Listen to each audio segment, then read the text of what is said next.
phone on airplane mode. Roll that over there.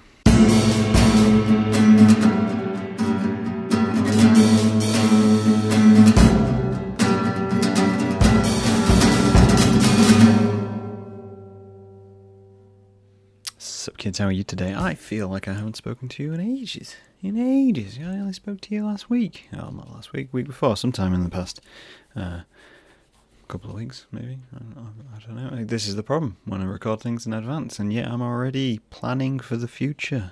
2021, I've got that on my list. I've had a busy week, busy couple of days. Went down to Norwich, filmed with Lauren Pincher, who is next, coming up on the podcast next as the guest, and we had a lovely chat. I haven't spoken to her in 2.5 years, so it's good to catch up.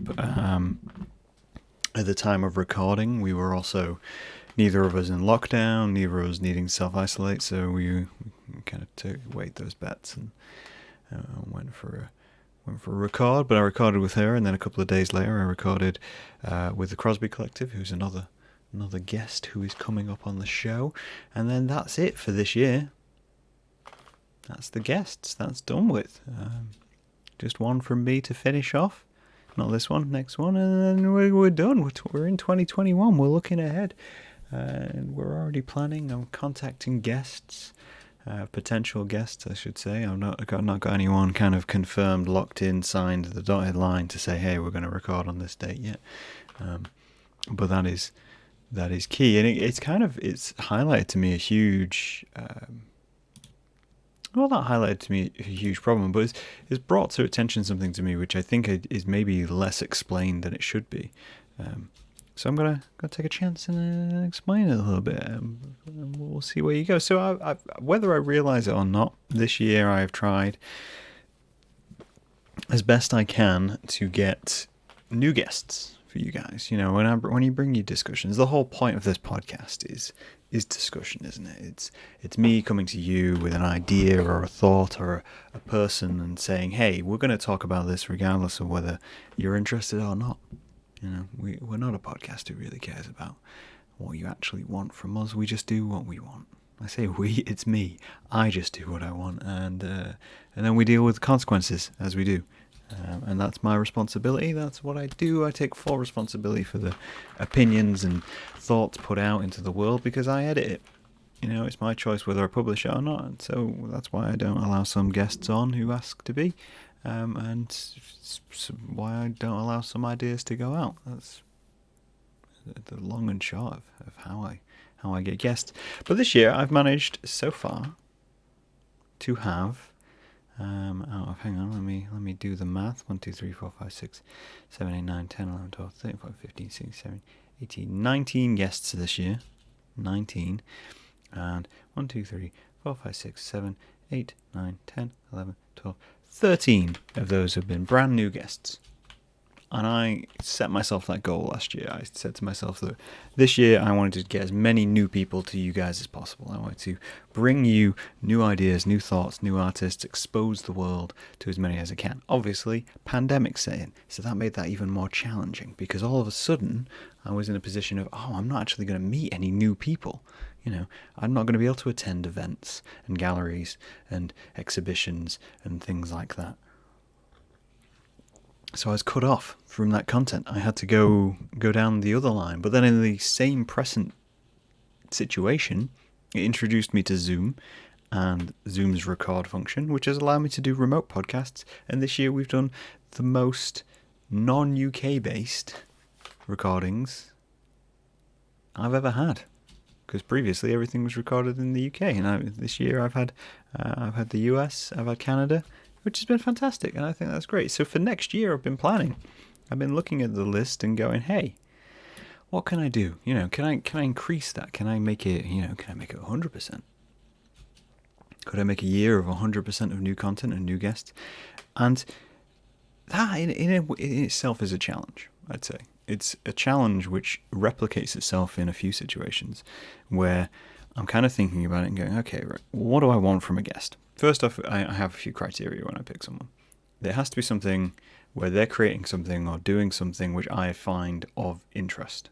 You know, they have to be doing something where I'm looking at it and going, yeah, you know what, I'd be interested in this. Because first part of any part of making art is you make it for yourself. I make a podcast which I would listen to. So that's step one. Secondly, I think you've got to be completely comfortable, you know, so I want the guest to be completely comfortable. I don't coerce, I don't, you know, buy anyone for the podcast. I think of it as a way of, if they don't want to be there, it's not going to be a good chat. Therefore, you got to want to be there. You know, you got to want to have an ingress and have my guest be completely comfortable, or guests, and that's very key to me. You know, that, as I said in previous podcasts, comfort is key to me. So therefore, it's something which I like to bring to a guest, and you know, I just have to find them interesting. Yeah, as simple as it is, they have to be kind of interesting. And I try to keep it as diverse as possible. You know, I try to keep a range of guests, not have the same group of people over and over again. I think that's something which I really tried to do this year, is really push out and say, hey, we should be finding these new people. And it kind of got me thinking. The first port of call I made was to Instagram, to go through and find artists who I was interested in. And there was a sudden realization, which I was aware of, but at the same time, it never really kind of deconstructed, in that it's quite hard to bring diversity into your own lineup in any way, shape, or form. It's hard to find new things, I think, is the point I'm getting. I've discussed this previously, I think in a very old podcast, in the one where I'm talking about finding new metal. You know, reaching out and trying to find new content is actually quite hard, because as much as creators and creatives are really trying to push their content out there, you know, I'm one of the people who is out there trying to get my work seen. There is a barrage, such a barrage, that it's hard to actually get past people who you might not be interested in. And that's quite interesting, I thought. That's something I've quite found. So it's back to my Instagram point. So when I was thinking about Instagram, I was going to go through my list, and I follow people on Instagram based on their content, essentially, because realistically, I have no interest in someone's personal life who I'm never going to meet. You know, I'm not going to follow someone in France who I'm never going to run into.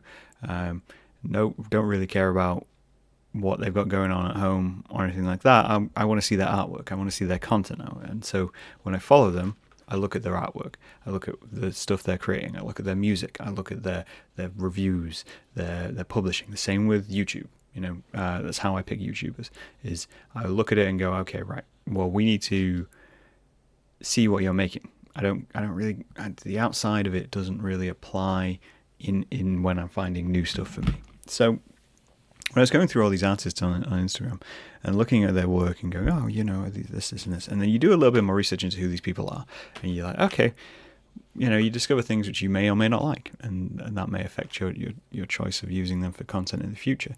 But what I found interesting was this whole idea that because I'm looking at artwork and looking at content and looking at concepts and looking at information and topics which I covered, I found that most of the artists I follow are 1, white, and 2, female. And I thought that was very interesting. And I wondered why that was. Obviously this year there's been a gigantic push to bring marginalized cultures and communities to the forefront. And some people don't understand why that's important. That's a reality. Some people don't understand why they need this platform, and I think that is a very clear example. My own feed is a very clear example of why that's important, because a lot of the work I'm seeing comes from the same background. It comes from the same ideas, and it's what's the word I am looking for right here? It's relatable to me, so I found it. And kind of been there. So then it raises the question of if I want to see other things, how do I even go about seeing other things without accidentally tokenizing someone? You know, like if my Instagram feed wasn't majority female and white artists, how would I go around, you know, finding art from like male Indian guys? You know, how would I do that? Is that possible? Is that something I can do without searching for a hashtag, which is Indian art, and kind of getting into that? If I wanted to find things which were just on the topics I wanted, but from a different perspective, that's actually incredibly difficult. It's almost kind of kept by topic. I think this is it's one of these strange things which is everyone seems to realize is there, but because we don't actively search for content, this is the other thing as well. I think I mentioned in the new mail list, because I don't actively search for content. Most content I find is stumbled upon. It's not something where I go out and go, you know what, I want to find a new artist today. It's no, oh wait, no, I've seen something cool online, therefore I'm probably going to go look into that. And how you kind of get around that is one of those questions which is a bit reasonable. So, where was my point? That was my point. So when it comes to finding new work and finding new guests and new creatives and new lifestyles, you kind of really have to do a bit more homework. You have to put in that extra effort, which you wouldn't necessarily do. And I think that's the thing which people need to understand is when they ask about why you would need, Black Lives hashtags and things for creative mediums. It's because when you think of the institutions around us and you think of the platforms around us, are they contributing to have a diverse setup, have a diverse group of people, have a diverse range of opinions, or are they just pandering? Are they tokenists? I think so. Recently there was a whole thing. Don't know if you know about it, but I'll go through it either way. So I used to watch watch a YouTube channel called Bon Appetit. I'd found them through YouTube. I think it was just like a random suggestion. I found that through Brad Leon's videos and watching him ferment things because I found it entertaining. And through him, I found the rest of the cast of Bon Appetit, which is essentially a lot of chefs, multiple backgrounds. And thinking, this is fantastic. This has opened it up. This has been instantly attached because I've found someone which was covering a topic which I wanted to attach, and then I've been able to get these different opinions and different things. And there's some fantastic cooks and chefs on there. One of the most notable is Shona, who has recently teamed up with Binge Babish, who's another YouTuber, because essentially it was revealed that Bon Appetit were not paying their staff equally, and their contracts had been written in such a way which wouldn't allow them to be, and also they were unable to find a reasonable balance. So they've essentially shut down that YouTube channel because their video content was just not doing that, because they were tokenizing them. They were tokenizing the people on their team to have a more diverse cast, rather than just focusing on what they actually brought to the table, which was fantastic cooking, which is the problem. And so you think of it and you think to yourself, why are these balances unbalanced? And this is why the question gets raised. This is why people want to look into it and say, hey, when you're a creator or you're a platform of a certain size, why are you giving so much attention to one specific group of people when there is a much wider view? This is the whole problem with the things like the Oscars and BAFTAs and things like that. People are like, oh yes, it's tokenism because they've included or they've focused on one aspect of a person, so their film got in. It was a black creator, so their film, of course, is going to win the Oscar. And you're thinking, well, no, not necessarily. Essentially, yes, they're probably doing it from a tokenism point of view because they're an institution which is of such a size that if they don't, they're going to receive more flack. But it opens that conversation of why you never even heard of this film in the first place. Why wasn't it advertised to you? Why didn't it get the funding for advertising that everybody else did? What kind of brought it through? Also, why are certain groups of people only covering certain topics? Is it because it's only applicable to them? Is it because they're only looking at it from a point of view which is relevant to them?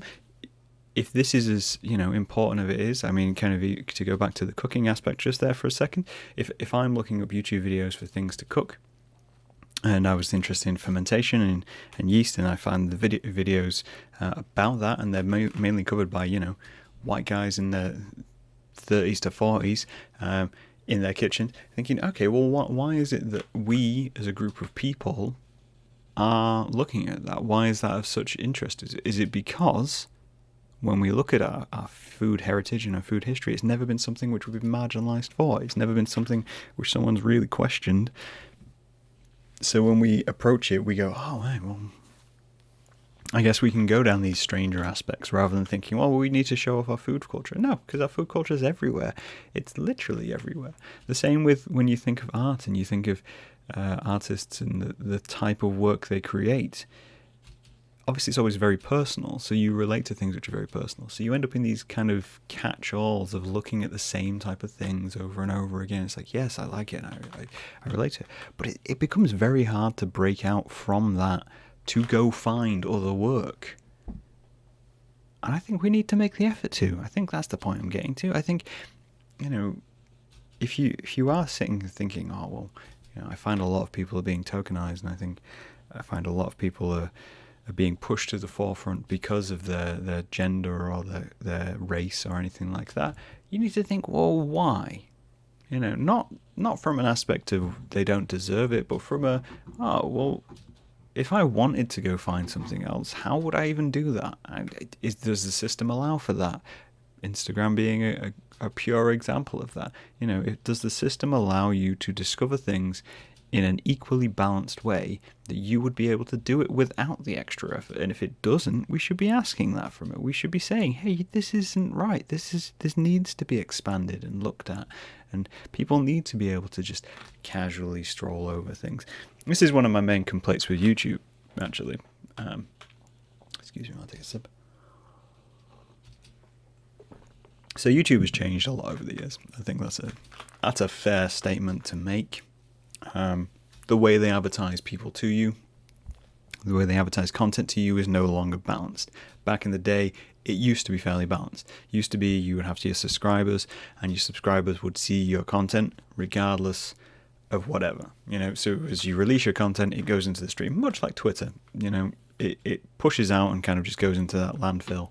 And you'd get a notification to say that someone had uploaded something and subscribed to something. That does not happen anymore. Your subscribers do not receive a notification unless they've done an extra few steps to get those notifications, and they want you to do those extra few steps to show that you've engaged with the content. Therefore, YouTube can mix that signal and say, hey, if people aren't doing that, then you're not creating engaging content. Therefore, they're not spending time on a site. Therefore, the monetization, i.e. adverts, are not seen by the people. They want that. That's all they want. One of the things which they posted on Twitter the other day was it was a meme about having to make your videos longer, and they were like, I hate videos which are too long. Start a video 5-10 minutes longer than it actually needs to be. And it kicked off on YouTube because everyone knows that the algorithm likes longer videos. The reason monetization gets put on videos is for when they are longer. The reason analytics reacts better is when videos are longer. And YouTube would essentially just put their foot in it. And it's not the first time they've done it with their own social media presence. But when you think about YouTube and you think about the things which are advertised to you, a lot of that now is monetization led. It is led by the companies which are pushing that content. So when you go onto that homepage, you see, all these videos, and you think to yourself, well, what am I actually seeing? What is actually being pushed towards me? If you sign out of your YouTube account and you clear your cookies and you go to youtube.com, you will find that a lot of what is being pushed to you is exactly the same thing. It is reaction videos and it is music. And the reason it is reaction videos and it is music is because music is funded by music labels. Therefore, they will pay to be on the front page of YouTube. Products will pay to be on the front of YouTube. What products, what way do YouTubers connect with products? They connect with products with reviews and reaction videos, which means they are all paid too. That is now an unfair platform. This is the overall issue, the overarching needs to be done. Something needs to be sorted out about it. And this is the problem for creators. And this is the problem when you are a consumer of content. I think this year has seen it much larger than anything else is we need balance, and in a way you need the audience to put in effort, and that's a big ask. That's a huge ask, believe me. I know, to ask someone to share your work, to get involved with your work, to look for your work is actually quite hard. So the onus is put on a huge amount to the creator to say, hey, you need to go out and get out, and you need to go and do these extra 10 steps to actually get your work seen, because you can't just release it anymore. What it made me think of as well was, so back in the day, you think 90s, late 90s, early 2000s, discovering things at random, it wasn't really a thing, right? This may be a hard concept to grasp, especially for those younger in the audience. It wasn't really a thing. The things you saw were just the things you saw. That was what you knew of the world. And then the internet occurred, and suddenly we had access to everything. Unfiltered, unalgorithmed, everything. You saw everything. You searched for what you wanted, and then you get a pile of stuff with it which you did not want.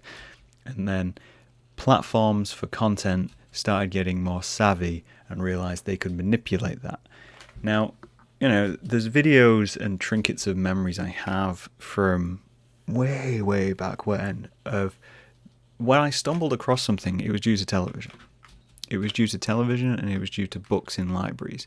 It would be that I've seen a picture once, and it stuck with me in my head. It stuck with me as a memory, and then years and years down the line, I don't know what that stuff is, but I can still remember vivid pictures. The same with TV. There's TV shows I have glimpses of in my mind, memories of, which I have no idea what they're called. They just don't exist outside of my head, because all I remember of them was probably channel flicking, the 5 channels that I had, and stumbling across it. There's a very vivid TV show, which me and my brother remember, about a kid in a coma, and he's having these crazy surreal dreams, and it was fantastic. I believe he got pushed off a cliff in a wheelchair or something, or he fell out of a treehouse, and he's having these vivid coma dreams, and I mentioned it to people all the time, and no one has ever heard of it, because it was a fleeting moment. I have no idea who produced all of that. I have no idea where that content came from. I was only shown what I was shown. And this was why TV became stagnant back in the day. This is why there was so much uproar, and still is so much uproar, about studios gatekeeping these communities from content which is really good but doesn't make money. So they don't publish it, or they don't see the financial value, or they don't know how to market it. That's another huge thing. How do you market something which has never been done before? Well, you don't, essentially. You let it stand on its own, is the message I'm getting out. But that was back then. We were then suddenly gifted the internet, and the internet allowed us access to everything, and for a short period we had access to everything, which is why I've seen a lot of weird, dumb stuff in my lifetime, and will continue. I think there's that curiosity of falling down the rabbit hole is being stunted at the moment. I think as consumers we need to put more effort in, and I know that's hard to do. I think we need to get out of our bubbles. You need to get out your content bubble, is the way I'd put it. Try to see who the work's coming from. Of course, still find the stuff which you enjoy. Still find, the X, Y, and Z of why you pick up content. Whatever draws you to one thing or another, try and find that. But open yourself up. Open your friends and family up to new things. Show them things. Direct things. Pick some people and say, hey, I'm going to look at this month. You don't even have to enjoy it. You might not enjoy it. That's kind of the point, is that there's a fair chance that you won't enjoy it. It may not be relatable to you, and that's fine. But it might be related to somebody else. It might be something that you see and you go, oh, hey, I don't like this, but Kim, Jane, Steve, whatever their name is over there might. So I'll send it to them. So we're going to get into that. We're going to do that. And that's what I'm trying to do next year. Is I want to bring you things which you might not know about. I want to bring you guests which you may not have discovered. I want to get out and do that, and I'm trying hard to do that. Of course, I start where I always start when I pick guests, as I've said before, is I find people who interest me, and then I find people who want to talk to me. And if those things collide, then they're a guest. I'd love to hear your thoughts. Do you find that your content bubble is locked down? And how do you expand out of it? How do you grow out of something which has been created without your knowledge, without accidentally tokenizing people? It's a tough question. I don't even think I have the answer. I think all you can do is stay curious. Stay concrete. I think we'll leave it there. I'll talk to you guys later. Bye.